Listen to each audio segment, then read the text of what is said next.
Hello officers,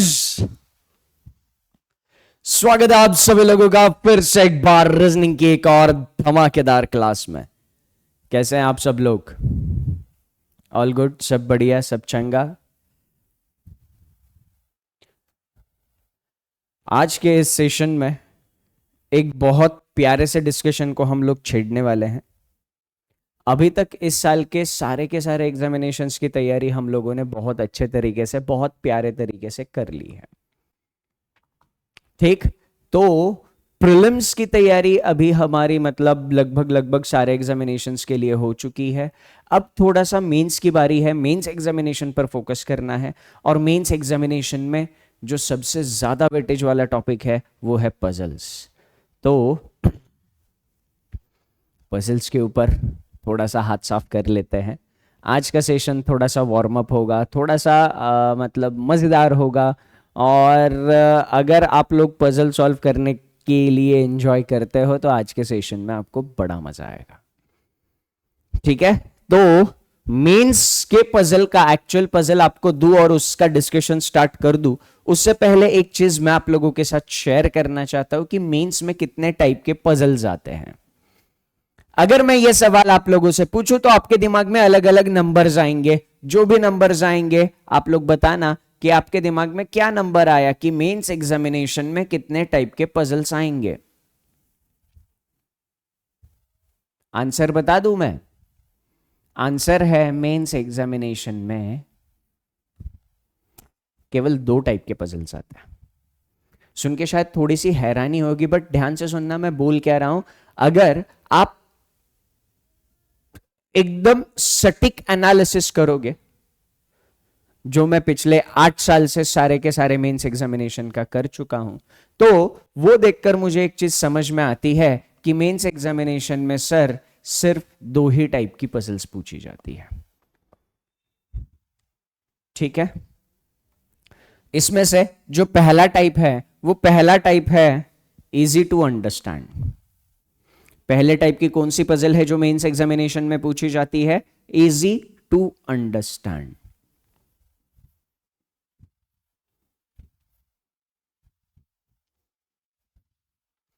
दूसरी type की कौन सी पजल होती है? Difficult to understand. क्या जो है? अब ध्यान से सुनना। जो भी पजल के टाइप्स हम लोगों ने प्रीलिम्स में प्रैक्टिस करा है, कौन कौन से प्रैक्टिस करे? हमने लीनियर अरेंजमेंट प्रैक्टिस किया, एक लाइन में कुछ लोग बैठे हैं, है ना, नॉर्थ साउथ फेसिंग है, डबल रो है, अनसर्टन लीनियर अरेंजमेंट है। हमने फ्लोर वाला देखा, फ्लैट वाला देखा, फ्लोर फ्लैट वाला देखा, बॉक्स वाला देखा। हमने स्क्वायर, रेक्टेंगल, सर्कल, ट्रायंगल, ये अरेंजमेंट देखे, मंथ एंड डेट देखा, मंथ देखा, वीक डे देखा, ईयर देखा, है ना। तो प्रीलिम्स में जो भी हमने टाइप्स देखे, सीक्वेंसिंग, टैब्यूलर, जो भी टाइप्स हम लोगों ने प्रीलिम्स में देखे हैं, ये उसी टाइप की पजल होती है ना। और क्योंकि ये पजल्स हम प्रीलिम्स में सॉल्व कर चुके होते हैं, तो इनको समझना हमारे लिए दिक्कत नहीं देता। वो कंडीशन से हम रूबरू होते हैं, वो बेस कैसे बनाना है हमें पता होता है। और ये समझने के लिए आसान इसलिए होगी क्योंकि हमें बेस पता होता है कैसे बनाना है। और उसके बाद एक और चीज हमें पता होती है कि वो मैक्सिमम कंडीशन जो उसमें पूछी जा सकती है उनका मतलब भी हम आसानी से समझ लेते हैं। तो ये हो गई इजी टू अंडरस्टैंड। सर मजाक कर रहे हो? मेंस एग्जामिनेशन और इजी पजल हो ही नहीं सकता। अब मजा आएगा। ये जो इजी टू अंडरस्टैंड पजल होगी ना, ये एक्चुअली सॉल्व करने के लिए डिफिकल्ट होगी।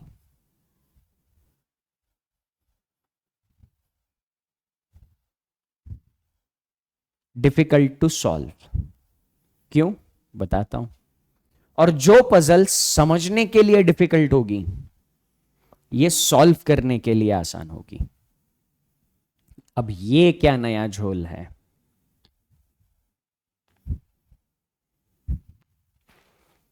ये क्या नया झोल है? मतलब जो पजल समझने के लिए आसान है वो सॉल्व करने के लिए डिफिकल्ट क्यों है? सर अगर एग्जामिनेशन में, मेंस एग्जामिनेशन में टिपिकल पैटर्न की पजल आई, है ना, तो कंडीशन सारी दनादन समझ में आएगी, पर उसमें पॉसिबल केसेस इतनी बनेगी, इतनी बनेगी, इतनी बनेगी कि आप वो पॉसिबिलिटीज एक्सप्लोर करते करते करते करते करते करते करते करते प्रैक्टिस नहीं किए हो, अगर आपने अपने दिमाग को शांत रखने का ट्रेनिंग नहीं दिया है, अगर आप कंसंट्रेट नहीं रह पाते हो, तो फिर ये पजल आपको सॉल्व करने के लिए डिफिकल्ट जाएगी, है ना। तो इसमें टू मच, बहुत सारी पॉसिबिलिटी, है ना। इंग्लिश में गलत लिखने से अच्छा अपन हिंदी में लिख देते हैं बहुत सारी पॉसिबिलिटीज। इसमें बनेगी बहुत सारी पॉसिबल केसेस, ठीक। इसकी वजह से अगर आपको पॉसिबल, क्योंकि आप अगर 4-5 पॉसिबिलिटीज में ही मतलब आपके ऐसे हाथ थरथरा जाते हैं तो फिर दिक्कत है। तो अभी हम लोगों को दोनों टाइप के पजल्स प्रैक्टिस करना है, क्योंकि हमारे मेंस एग्जामिनेशन में दोनों टाइप के पजल्स दिखेंगे, दोनों टाइप के, है ना। अब ये जो डिफिकल्ट टू अंडरस्टैंड होगी, ये सॉल्व करने के लिए इजी इसलिए होती है क्योंकि इसका बेस ही अलग बनता है। कुछ तो अलग अतरंगी बेस बनेगा, जो बेस का डिस्क्रिप्शन हमें पजल में दिया जाता है, तो पजल का डिस्क्रिप्शन पढ़कर समझकर हमें क्या करना चाहिए, वो उसका बेस बना लेना चाहिए। और एक बार उसका बेस बन गया तो फिर ये पजल वो कहना क्या चाह रही है ये समझ में आ गया, तो सॉल्व करने के लिए बहुत आसान होती है। 2 से 3 पॉसिबिलिटीज में पीओ मेंस की पजल इस टाइप की सॉल्व हो जाती है। क्लर्क मेंस तो एक आध दूसरी केस में ही निपट जाएगी। पीओ मेंस होगा तो मैक्सिमम 3 पॉसिबिलिटीज बनेगी, मैक्सिमम 3 इस कैटेगरी की पजल हो तो। इधर 7, 8, 9, 10 पीओ मेंस, है ना, इधर पॉसिबल केसेस बहुत ज्यादा बनती है। तो अब थोड़ा सा एक और बात समझ लेते हैं।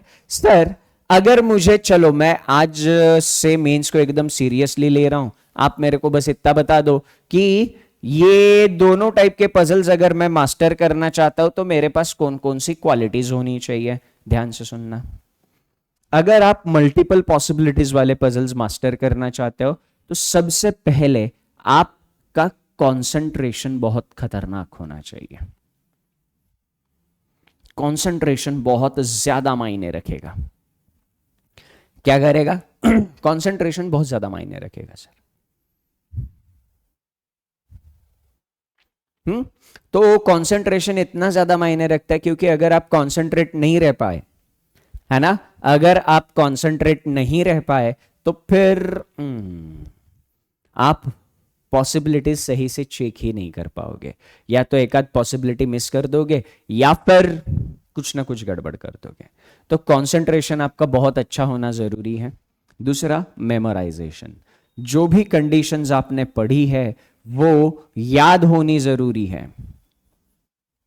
मेमोराइजेशन, आपकी मेमोरी खतरनाक होनी चाहिए।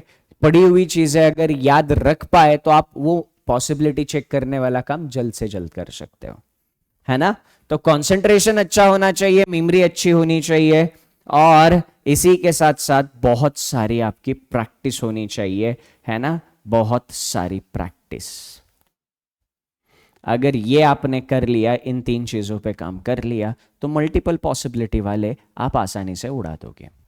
अब इसके लिए बस एक क्वालिटी चाहिए होती है, जो पजल समझने के लिए डिफिकल्ट है बट सॉल्व करने के लिए इजी है, जिसका बेस थोड़ा सा अतरंगी बनता है। इसको सॉल्व करने के लिए आपका बस कॉम्प्रिहेंशन अच्छा होना जरूरी है। क्या होना जरूरी है? कॉम्प्रिहेंशन, मतलब आपको दी हुई इंफॉर्मेशन अच्छे से समझ में आनी जरूरी है। अगर आप दी हुई इंफॉर्मेशन अच्छे से समझ पाए तो फिर ये पजल आसानी से उड़ा दोगे, ठीक। तो ये 2 टाइप की पजल है।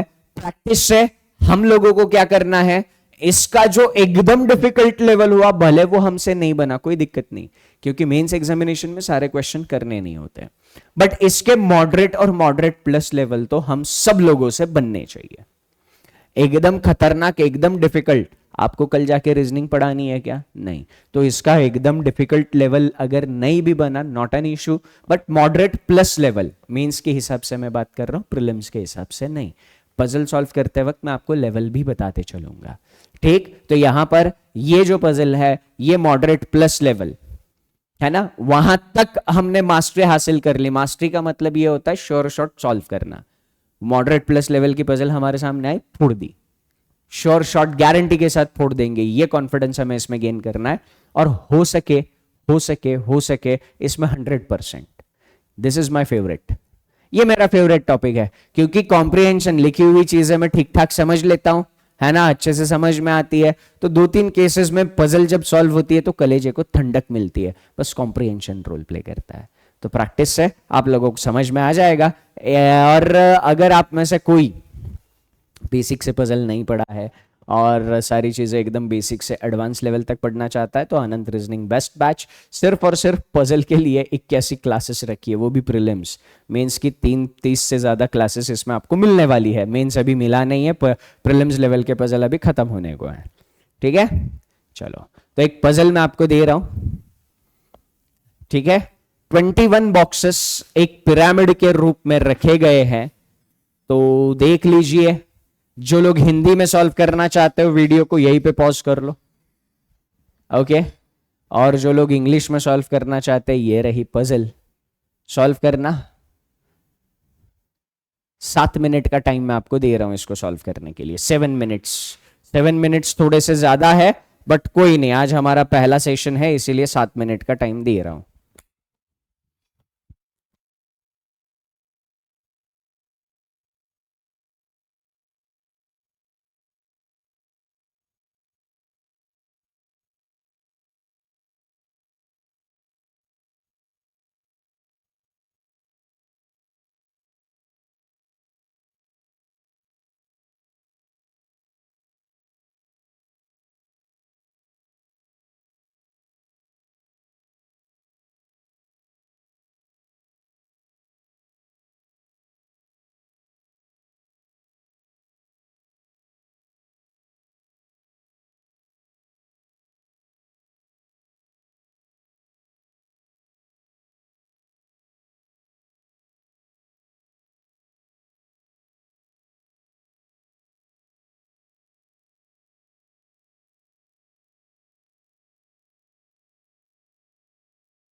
ओके चलो,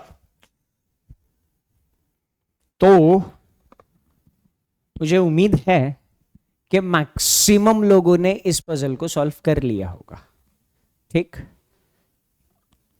अगर मैं आप लोगों से इस पजल का टाइप पूछूं, टाइप 1 की पजल थी, मतलब इस टाइप की पजल, तो रुक, इस टाइप की पजल थी, easy to understand difficult to solve, मतलब मल्टीपल पॉसिबिलिटीज बनने वाली पजल थी, या फिर अतरंगी बेस था, कुछ अतरंगी बेस बन रहा था, उस अतरंगी बेस को दिए हुए कॉम्प्रिहेंशन से समझना था, वो अतरंगी बेस बनाना था, पर सॉल्व करना एकदम इजी था। किस कैटेगरी की पजल थी? Type 1, type 2। चलो, तो मैं अभी इस पजल को डिस्कस करता हूं। ये टाइप 2 की पजल थी। क्या बोला था सर हमें? इसमें 21 बॉक्सेस है, पिरामिड शेप में सेट किए हैं, और वो पिरामिड कैसा है? राइट एंगल ट्रायंगल पिरामिड है। यूजुअली पिरामिड कैसा होता है सर? यूजुअली पिरामिड ऐसा होता है, इसको हम पिरामिड कहते हैं। ठीक, अब इसमें क्या बोला है? Right angle triangle pyramid. ठीक, इसको क्या कहते हैं? Right angle triangle pyramid. ठीक, राइट एंगल मतलब वो पिरामिड ऐसा होगा। ठीक, top 1, then top 2 and so on. अब ये क्या मतलब है sir? Top 1 then top 2 and so on, मतलब सबसे ऊपर एक बॉक्स रहेगा, फिर उसके नीचे 2 बॉक्स रहेंगे, फिर उसके नीचे 3, फिर 4, फिर 5, फिर 6, ऐसे 21 बॉक्सेस हमें अरेंज करने थे। अब सबसे पहले इस पिरामिड का स्ट्रक्चर ही समझना चैलेंज था कि नहीं था? है ना? ये लाइन बहुत शॉर्ट में लिखी थी, अगर इसको समझ गए तो ठीक। Top 1, top 2, top 1 right angle triangle में सबसे ऊपर एक बॉक्स है, ये टॉप 1 बॉक्स, फिर टॉप 2 बॉक्सेस है ना? फिर क्या है? टॉप 2 बॉक्सेस है,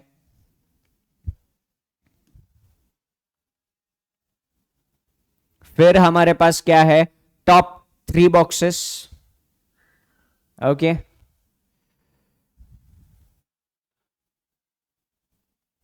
ये हमारे टॉप 3 बॉक्सेस हो गए। फिर टॉप 4 बॉक्सेस है हमारे पास। टोटल बॉक्सेस कितने हैं सर? टोटल बॉक्सेस 21 है, तो 21 से कम ज्यादा नहीं करना है इधर, ये बात ध्यान में रखना। ठीक है, तो ये टॉप 4 बॉक्सेस हो गए हमारे। ठीक, फिर टॉप 5 बॉक्सेस होंगे। 21 हो गई क्या टोटल हमारी? क्या हमारे टोटल 21 हो गई?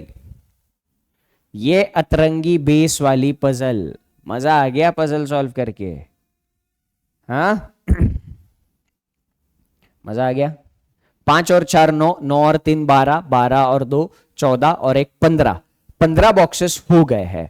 अब टॉप 6 ड्रॉ करेंगे तो 15 और 6 21 बॉक्सेस हो जाएंगे, तो ये आखिरी लाइन लास्ट लाइन होगी। ठीक है, तो इधर हम लोग क्या करेंगे? इस आखिरी लाइन में ये बॉक्सेस कंसीडर कर लेंगे। सॉरी, है ना? ये बेस बनाना और बेस को समझना बस अतरंगी काम था। ये काम अगर बन गया तो आगे ज्यादा कॉम्प्लिकेशंस नहीं थे। आगे ऐसा भी नहीं कि एकदम सीधी सीधी इंफॉर्मेशन है, थोड़ी बहुत कुछ ना कुछ कलाकारी की है। तो ये बेस अगर नहीं समझ में आया तो पजल सॉल्व ही नहीं होगी। That's why it is difficult to understand. ठीक, ऑल फेसिंग नॉर्थ डायरेक्शन, सभी लोग नॉर्थ डायरेक्शन में है, बॉक्सेस लोग नहीं है। ठीक, नंबर ऑफ, ये बॉक्सेस नहीं है, चलो ठीक है। Number of people sitting above A are odd number, A के ऊपर ऑड नंबर के लोग या बॉक्सेस जो भी कहो है। ठीक है, ए के ऊपर क्या होना चाहिए? ए के ऊपर जो भी नंबर आएगा वो ऑड होना चाहिए। ए कहां कहां ले सकते हैं? इधर लिया तो 0, 0 इज नॉट ऑड।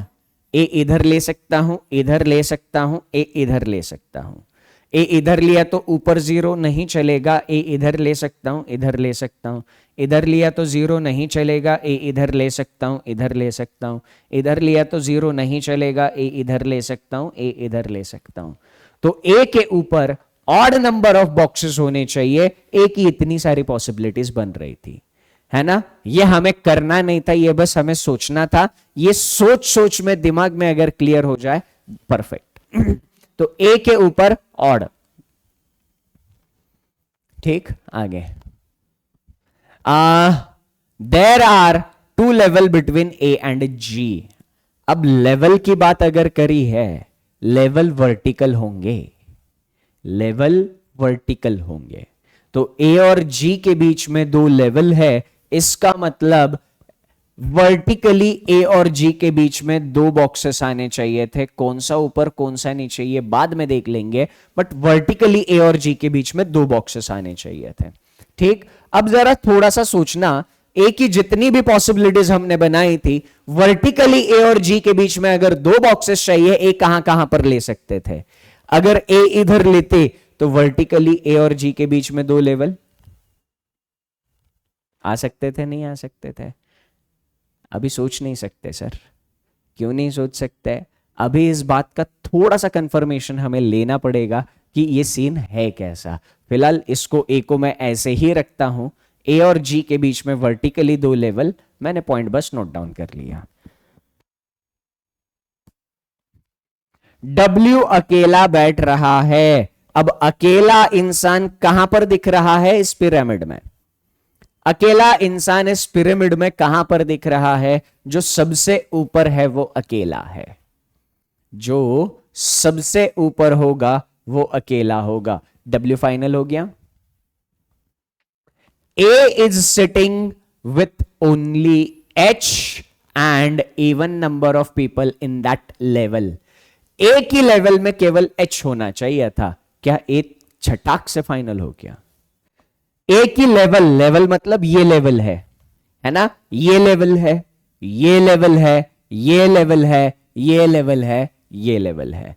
ए की लेवल में केवल दो लोग होने चाहिए थे, ए और एच। ए इधर लिया, उसकी लेवल में बहुत सारे लोग, कैंसिल इतनी पॉसिबिलिटीज। ए यहां पे लिया, उसकी लेवल में बहुत सारे लोग, कैंसिल। ए यहां पे लिया, बहुत सारे लोग, बहुत सारे लोग। ए फाइनल हो जाएगा, है ना? ए फाइनल हो गया। ए की लेवल में सिर्फ और सिर्फ एच होना चाहिए था, एच फाइनल हो गया।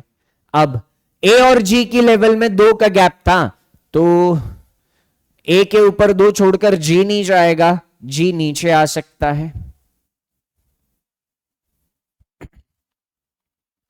ए और जी की लेवल में दो का गैप, ये लेवल ए, ये लेवल जी, तो जी अभी इनमें से कहां पर फाइनल होगा? ना मैं जानता हूं ना आप जानते हो। ए और जी की लेवल में दो का गैप, ये आपको समझाने के लिए मैं लिख रहा हूं, है ना? ऐसा आपको लिखना नहीं है, बस आपको समझ में इसलिए लिख रहा हूं। B just below A and just above S having two more people with him. Just A के नीचे और ए के एस के जस्ट ऊपर भी बैठता है और उसके साथ दो और लोग हैं। ए के जस्ट नीचे, एस के जस्ट ऊपर। कुछ कुछ फ्लैट एंड फ्लोर का मॉडिफिकेशन लग रहा है क्या? फ्लैट एंड फ्लोर की जो पजल प्रीलिम्स में हम लोग सॉल्व किए हैं, क्या ये पजल कुछ कुछ उसका मॉडिफिकेशन लग रही है? एग्जैक्टली उसी का मॉडिफिकेशन है। ठीक है, बी फाइनल हो गया। बी के साथ दो और लोग थे, ये दो और लोग इधर हो गए। S, D and E are sitting together and even number of people in that level. S, D, E, इस लेवल में D और E दोनों आने चाहिए थे। कहां आएंगे हमें नहीं पता। D और E है ना? चलो।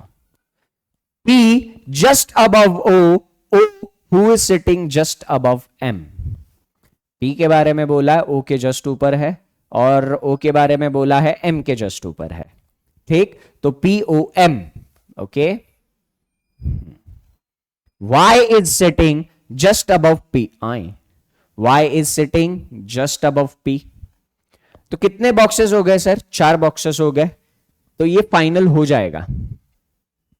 ठीक है, Y is sitting just above P and just below H.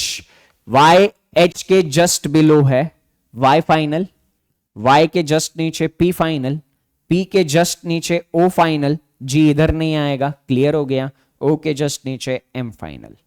G अभी भी इनमें से किसी भी जगह आ सकता है। ठीक, चलो अब इन दोनों जगह पर D और E आएंगे। किस जगह पर D, किस जगह पर E हमें नहीं पता। फिलहाल यही पता है कि इन दोनों जगह पर D और E आएंगे। P was sitting above M and below H. M के ऊपर H के नीचे, बचपन में ही हमने कर लिया था. Z just below G with M and Q even number of people in that level. G के जस्ट नीचे Z, ठीक है, तो point to be noted, G खुद फिक्स नहीं है, Z फिक्स करना पड़ेगा. G के जस्ट नीचे Z और Z वाली लेवल में Q भी आना चाहिए. Z वाली लेवल में Q भी आना चाहिए. लेवल हॉरिजॉन्टल, जस्ट नीचे वर्टिकल. फ्लैट एंड फ्लोर ही आप इसको मान सकते हो, है ना. बस बिल्डिंग ऐसे पिरामिड की तरह है. आगे Q is sitting just below R and second left of J. R के जस्ट नीचे Q है और J का सेकंड लेफ्ट है. R के जस्ट नीचे Q है और J का सेकंड लेफ्ट Q है. J इधर लिया, Q इधर, R इधर. J इधर, सेकंड लेफ्ट Q इधर, R इधर. J इधर, Q इधर, R इधर. J इधर, Q इधर, R इधर. ठीक, आगे. J sits diagonally opposite to G. J कहां बैठ रहा है? G के डायगोनली अपोजिट. अब डायगोनल मतलब अगर हम ऐसा रेक्टेंगल कंसीडर करें तो डायगोनल कौन सा होगा सर? डायगोनल होगा इन दो पॉइंट्स को ज्वाइन करने वाले लाइन, या फिर इन दो पॉइंट्स को ज्वाइन करने वाली लाइन, यानी कोने. अब डायगोनल कंसीडर करने के लिए हमें इधर रेक्टेंगल कंसीडर करना पड़ेगा. जी जिस लाइन में है वो लाइन यहां पे खत्म हो रही है, तो जी जिस लाइन में है उस लाइन के हिसाब से हम रेक्टेंगल देखें तो ये व्हाइट वाला रेक्टेंगल बन जाएगा, है ना. जी जिस लाइन में है उस लाइन के हिसाब से सोचे तो ये रेड वाला रेक्टेंगल बन जाएगा. ओके, अब इसमें डायगोनल अपोजिट पोजीशन कौन सी हो गई सर? ये कोना और ये कोना, यानी ये और ये डायगोनल अपोजिट पोजीशन हो गई. ये कोना और ये कोना डायगोनल अपोजिट पोजीशन हो जाएगी, ये वाली और ये वाली. तो डायगोनल अपोजिट पोजीशन समझ में आ गई. ये इसको इंक्लूड नहीं कर सकते क्योंकि डायगोनल एक रेक्टेंगल में बनेगा.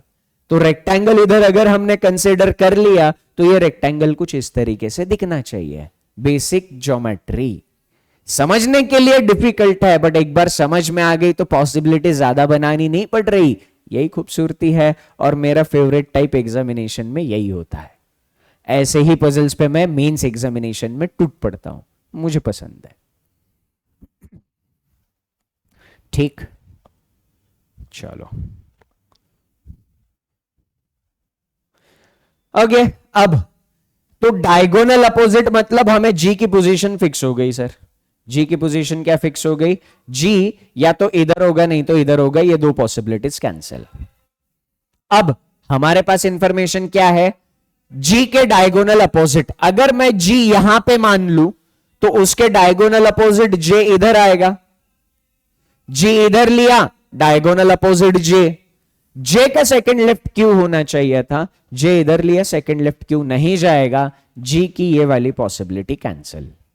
तो जी फाइनल कहां पे हुआ सर? जी फाइनल यहां पे हुआ. जी फाइनल हुआ, उसके डायगोनली अपोजिट जे इधर आ गया. जे का सेकंड लेफ्ट क्यू. क्यू कहां होना चाहिए था? आर के जस्ट नीचे होना चाहिए था. आर के जस्ट नीचे क्यू ले लिया मैंने.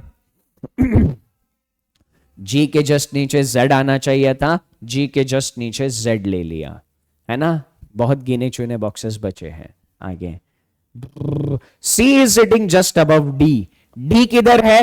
डी और ई इन दो जगह आने थे, ये डी और ई. डी इधर लिया, जस्ट ऊपर सी नहीं आ पाएगा. डी इधर लेंगे, जस्ट ऊपर सी इधर लेंगे. ठीक है, आगे C is sitting just above D. R and V are sitting together and odd number of people in that level. R N V, N और V दोनों इन जगह पर आएंगे. N V V N, है ना. कौन कहां पर आएगा हमें नहीं पता. इस लेवल में आखिरी इंसान E बचा था, E फाइनल हो गया. ठीक. V diagonally opposite to Z. Z के डायगोनली अपोजिट V. Z इधर है, इसका डायगोनल अपोजिट V इधर आएगा, N इधर आएगा. मजा आ गया. आखिरी के दो boxes. T J L sitting together but odd number of people in that level. TJN, but not odd number लिखा। हाँ मैं डर गया ना, आखिरी में आके ये नॉट ऑड नंबर लिखा है। TJN सेम लेवल में है ना। TJL है ना, तो T और L इन दोनों जगह पर आएंगे और उसमें ऑड नंबर नहीं था, नॉट ऑड नंबर, तो ये इवन नंबर था, आखिरी लेवल में चल जाएगा। Last, T is sitting just below N, N के जस्ट नीचे T, L, खत्म। मजा आ गया, पजल पूरी बन गई, पूरी पजल बन गई। इसके ऊपर कुछ सवाल दिए थे क्या हमें? नहीं, मैं सवाल लेके नहीं आया हूं। अब इसके ऊपर सवाल हमें इसका राइट, इसका लेफ्ट, इसका थर्ड ऊपर, इसका सेकंड नीचे, ऐसे ही सवाल पूछे जाएंगे, है ना।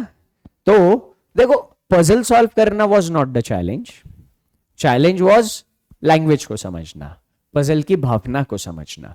तो पजल की भावना अगर समझ में आ जाती है आपको, तो इस लेवल की पजल को सॉल्व करने के लिए 5 से लेके 7 minute is more than sufficient time, 5 minute is ideal time. क्योंकि सॉल्व करने में मुश्किल लगी क्या? कुछ भी मुश्किल नहीं थी, ज्यादा सोचना ही नहीं पड़ा, बस लैंग्वेज में, खासकर पहले पैराग्राफ में। पहले पैराग्राफ में बस ये पिरामिड का स्ट्रक्चर क्लियर होता, फिर दिक्कत थी ही नहीं। बात समझ में आ गई? बात समझ में आ गई, है ना। मजा आ गया इस तरीके की पजल सॉल्व करके? तो मुझे सेशन खत्म होने के बाद उसके नीचे कमेंट करके जरूर बताना कि ऐसी पजल आप फ्यूचर में और भी सॉल्व करना चाहते हो, ठीक है। और हाँ, पीओ के मेंस एग्जामिनेशन में, कोई भी पीओ हो, आरआरबी पीओ हो, आईबीपीएस पीओ हो, एसबीआई पीओ हो, इनकी मेंस एग्जामिनेशन में ऐसी अतरंगी, अतरंगी मतलब थोड़ा सा हटके, 1 से 2 पजल्स आनी ही आनी है। 1 से 2 पजल 110% ऐसे अतरंगी रहेगी, जिसमें कॉम्प्रिहेंशन बहुत बड़ा रोल प्ले करेगा। कॉम्प्रिहेंशन अच्छा हो तो वो पजल आप आसानी से कर पाओगे, अदरवाइज नहीं। क्योंकि उसमें एक लाइन भी अगर अटक गए, वो लाइन सही से समझ में नहीं आई, फिर सारा गड़बड़। ठीक, जैसे बहुत सारी मल्टीपल पॉसिबिलिटीज वाली में एक आध पॉसिबिलिटी छूट गई, फिर गड़बड़ होती है। वैसे इसमें एक आध लाइन, तो कॉम्प्रिहेंशन पे बहुत अच्छी कमांड होनी जरूरी है। ठीक, अब ये वाली पजल देखना, शायद इसको सॉल्व करके और मजा आ जाए, है ना। शायद नहीं, आएगा ही आएगा, 100% आएगा मजा। ठीक है, तो अगर आप हिंदी में सॉल्व करना चाहते हो ये पजल, वीडियो को यहीं पे पॉज कर लीजिए, है ना। 5 से 7 मिनट का टाइम ले लेना, मैं 7 मिनट का टाइम दे रहा हूं। जो लोग इंग्लिश में सॉल्व करना चाहते हैं, पजल ये रही। ओके, मैं टाइमर दे रहा हूं, मैं 7 मिनट का टाइम दूंगा, बट आइडियली ये पजल 7 मिनट में, इसके ऊपर जो क्वेश्चन भी पूछे वो भी निपट जाने चाहिए। 5 से 7 मिनट, ठीक। मैं 7 मिनट आपको दे रहा हूं।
एक और दूसरी टाइप की पजल सॉल्व करके मजा आया।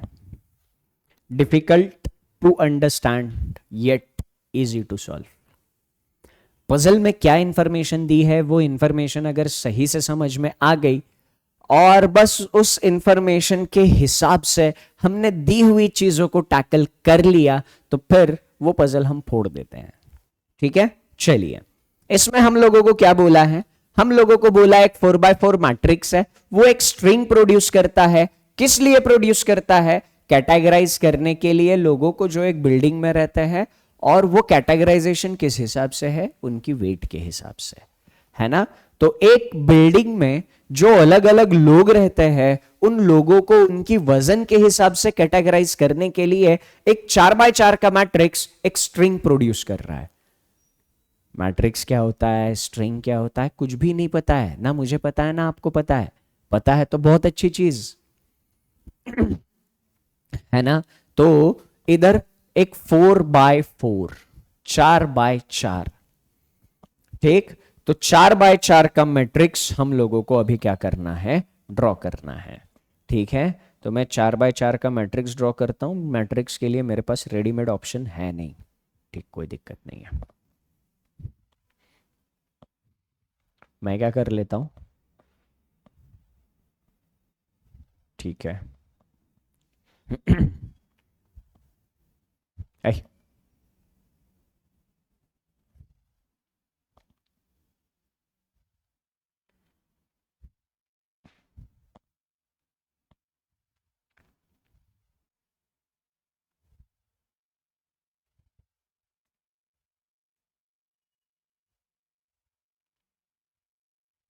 ठीक,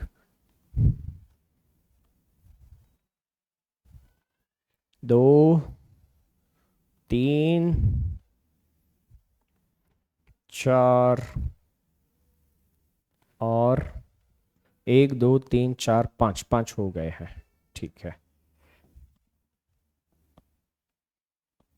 रुको बस एक बार मेरी डायग्राम ड्रॉ होने दो, फिर मैं आपको ये बताता हूं कि मैं क्या कलाकारी कर रहा हूं।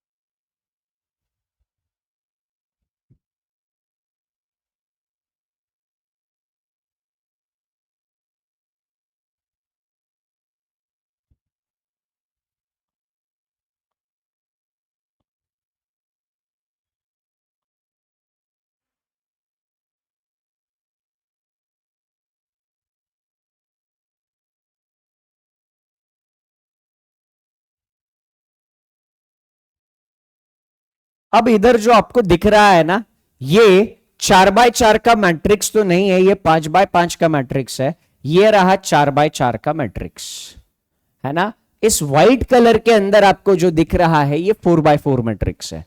4x4 मैट्रिक्स, अब देखो 4x4 मैट्रिक्स भी अगर समझ में नहीं आता है क्या है, तो आगे हमें इंफॉर्मेशन दी है, ठीक। तो आगे की इंफॉर्मेशन पे थोड़ा सा गौर करते हैं, ठीक है।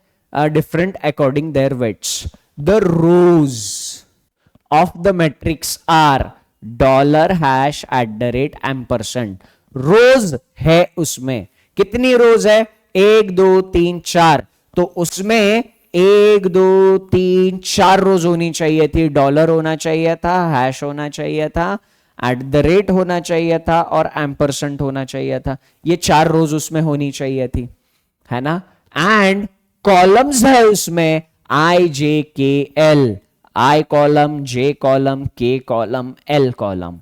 तो अगर हम लोगों को 4x4 का मैट्रिक्स क्या होता है इसका पता भी नहीं है, इसका आइडिया भी नहीं है, आगे जो इंफॉर्मेशन दी हुई है उस इंफॉर्मेशन की मदद से हम वो बना सकते हैं। और ये सबसे प्यारी और खूबसूरत चीज रहेगी। हमारा पेपर रीजनिंग का है, जीएस का नहीं। 4x4 मैट्रिक्स सभी को पता होगा, ये बिल्कुल भी फॉर ग्रांटेड नहीं लिया जाता।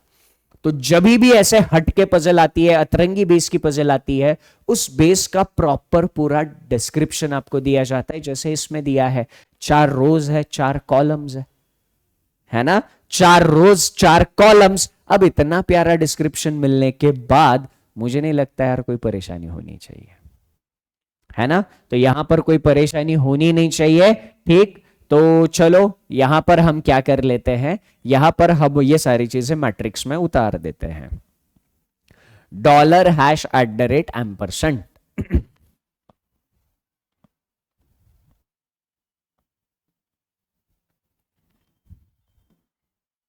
ठीक। तो चीजें कौन कौन सी थी हमारे पास, रोज कौन कौन सी थी, डॉलर $#, ये रोज थी, डॉलर रो, हैश रो, @रो, एम्परसेंट रो। कॉलम कौन कौन से थे, जे कॉलम, के कॉलम, जे के एल एम यही थे कि कुछ और थे, जी आई जे के था, आई जे के एल था, ठीक।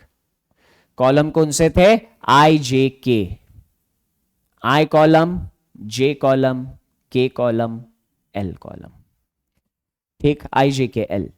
अब हमारे पास इंफॉर्मेशन क्या है, हमारे पास इंफॉर्मेशन ये है फ्रॉम लेफ्ट टू राइट, ये कॉलम लेफ्ट टू राइट है ना। आगे second column from the left contains consecutive multiples of 4 starting from 4 from top to bottom. जो लेफ्ट एंड से सेकेंड कॉलम है उसमें 4 के कंसेक्यूटिव मल्टीपल्स हैं, स्टार्टिंग 4 से हो रही है और ऊपर से स्टार्टिंग हो रही है, बात समझ में आई। Second column from the left contains consecutive multiples of 4, 4 से स्टार्ट करते हुए टॉप से बॉटम। तो लेफ्ट एंड से सेकंड कॉलम कौन सा है सर, लेफ्ट एंड से सेकंड कॉलम, ये पहला कॉलम, ये दूसरा कॉलम। तो इसमें 4 के कंसेक्यूटिव मल्टीपल्स होंगे, उन 4 के कंसेक्यूटिव मल्टीपल्स की शुरुआत 4 से ही होनी चाहिए, ऊपर से नीचे। इधर 4 आएगा, 8 आएगा, 12 आएगा और ये 16 आएगा, ठीक। 4 8 12 16। अब ये तो हमने कर लिया, जे कॉलम हमारा बन गया। अब आगे देखते हैं the first column from the right, right and से पहला column, square of prime numbers, उनमें प्राइम नंबर्स के स्क्वायर है, square of the prime numbers starting from the square of lowest prime number from top. Top से शुरू करना है, एक आध कॉलम में नीचे से शुरू किया तो दिक्कत हो जाएगी। तो जो राइट एंड से पहला कॉलम है उसमें क्या चीजें है सर, राइट एंड से पहले कॉलम में चीजें है क्या, राइट एंड से पहली कॉलम में सारे के सारे प्राइम नंबर्स के स्क्वायर है। शुरुआत कहां से हो रही है, सबसे छोटे प्राइम नंबर की स्क्वायर से, सबसे छोटे प्राइम नंबर का स्क्वायर ऊपर रखना है, ठीक। तो सबसे छोटा प्राइम नंबर 2, 2 का स्क्वायर 4, 2 के बाद का प्राइम नंबर 3, 3 का स्क्वायर 9, 3 के बाद का प्राइम नंबर 5, 5 का स्क्वायर 25, 5 के बाद का प्राइम नंबर 7, 7 का स्क्वायर 49, ठीक। बात क्लियर हो गई। अब आगे चलते हैं। Second column from the right contains even multiples of 5। जो राइट एंड से सेकेंड कॉलम है उसमें 5 के इवन मल्टीपल्स है, शुरुआत 10 से और टॉप से करनी है, ठीक। तो राइट एंड से सेकेंड कॉलम कौन सा हुआ, के। तो इसमें 5 के consecutive multiples, even multiples, not consecutive, even. 10 से शुरुआत करनी थी, 10 के बाद 5 का इवन मल्टीपल 20, उसके बाद 30, उसके बाद 40, 10 20 30 40, डन। आगे देखते हैं। अब एक ही कॉलम बचा था, first column from the left consecutive multiples of 6। जो लेफ्ट हैंड से पहला कॉलम है उसमें 6 के कंसेक्यूटिव मल्टीपल्स है, 12 से शुरुआत कर रहे हैं और टॉप से, ठीक। तो इधर टॉप में 12 आएगा, फिर इसके बाद 6 के कंसेक्यूटिव मल्टीपल 18 24 30। तो हमने ये 4x4 का मैट्रिक्स पूरा बना लिया। अभी तक बस मैट्रिक्स बनाया है, इस मैट्रिक्स का करना क्या है ना मैं जानता हूं ना आप जानते हो, ठीक। तो इस मैट्रिक्स का करना क्या है जान के मजा आएगा। People of the building are categorized in 5 categories A, B, C, D, E according to their weights. A category अगर किसी का वेट 40 से कम है ना, लोगों का कैटेगराइजेशन किस में किया है? 5 कैटेगरीज में, category A, category B, category C, category D and category E. A category कौन सी है? ए कैटेगरी में वो लोग आएंगे जिनका वेट 40 से कम होगा। बी कैटेगरी में वो लोग आएंगे जिनका लोग 40 से 55 होगा। बी कैटेगरी में वो लोग आएंगे जिनका वेट 40 से 55 होगा। सी कैटेगरी में वो लोग आएंगे 56 से 70।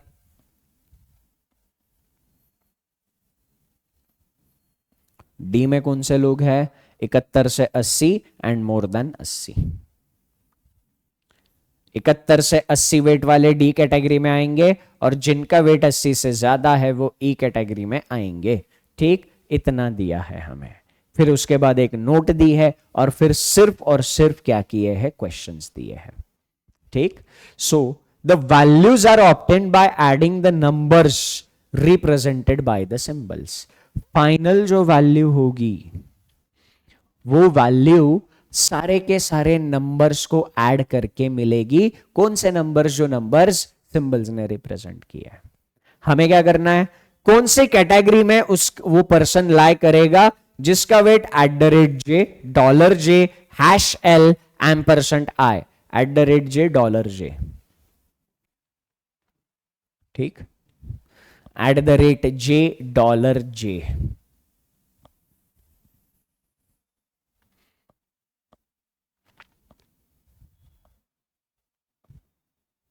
@J, $J, #L, $I, #L, $I। अब ये हमें ये पर्सन अगर किसी का वेट इससे डिनोट किया है तो वो कौन सी कैटेगरी में लाई करेगा ये हमें बताना था। क्वेश्चन इंटरेस्टिंग था और मजेदार भी था, ध्यान से देखना। अब इसमें @ और जे एक नंबर देगा हमें। @ मतलब ये लाइन, जे मतलब ये कॉलम। तो @ और जे ने नंबर कौन सा दिया? 12। @ मतलब ये रो, जे मतलब ये कॉलम। तो @ और जे ने नंबर कौन सा दिया हमें? 12 नंबर दिया। ए तो हट रहे। ठीक, तो ये नंबर आया 12। डॉलर और जे का कितना आया? डॉलर और जे, डॉलर मतलब ये रो, जे मतलब ये कॉलम। तो डॉलर और जे ने कौन सा नंबर दिया? डॉलर और जे ने 4 नंबर हमें दिया। तो ये $J 4। हैश और एल, हैश और एल, हैश मतलब ये रो, एल मतलब ये कॉलम, 9। ठीक, तो यहां पर हमें क्या मिला? 9 मिला। %I, %I, ये रहा एम्परसेंट वाला रो, ये रहा आई वाला कॉलम। 30। कौन सा नंबर दिया हमें? 30 नंबर दिया। ठीक,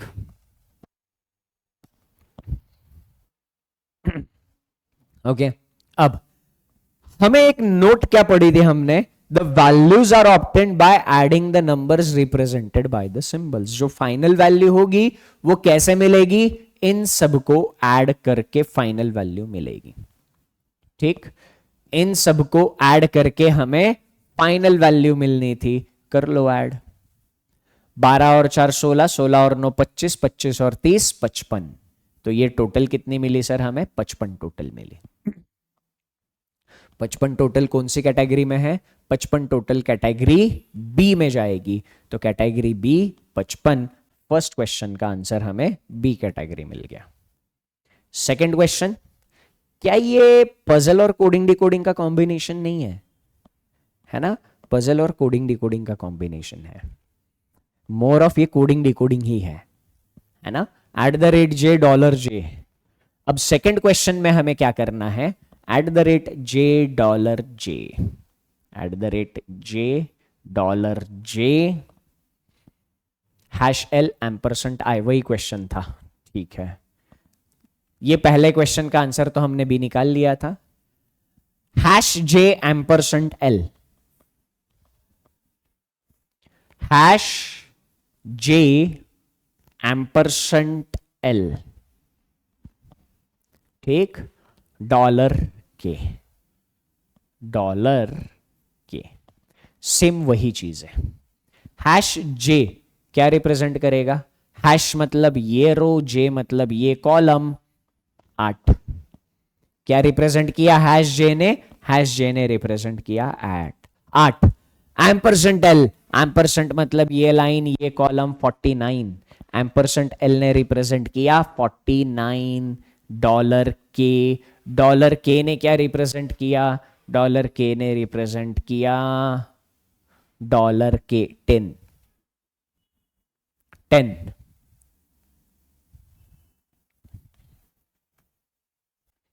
ओके 10। तो ये हमें एडिशन क्या मिला सर? ये एडिशन हमें क्या मिला? 8 प्लस 49 प्लस 10 कितना मिला? ये 59 और 8 58 59 आणि 8 60 67 67। ये कितना बनेगा? 67 बनेगा। ठीक, तो 67 वेट कौन सी कैटेगरी में जाएगा? 67 वेट सी कैटेगरी में जाएगा। C should be the right answer. C कौन सा ऑप्शन में दिया था? ऑप्शन 3 में। क्वेश्चन नंबर ये और क्वेश्चन नंबर ये आपका होमवर्क है। इन दोनों क्वेश्चन के आंसर्स मुझे कमेंट करके बताने हैं, स्क्रीनशॉट ले लेना।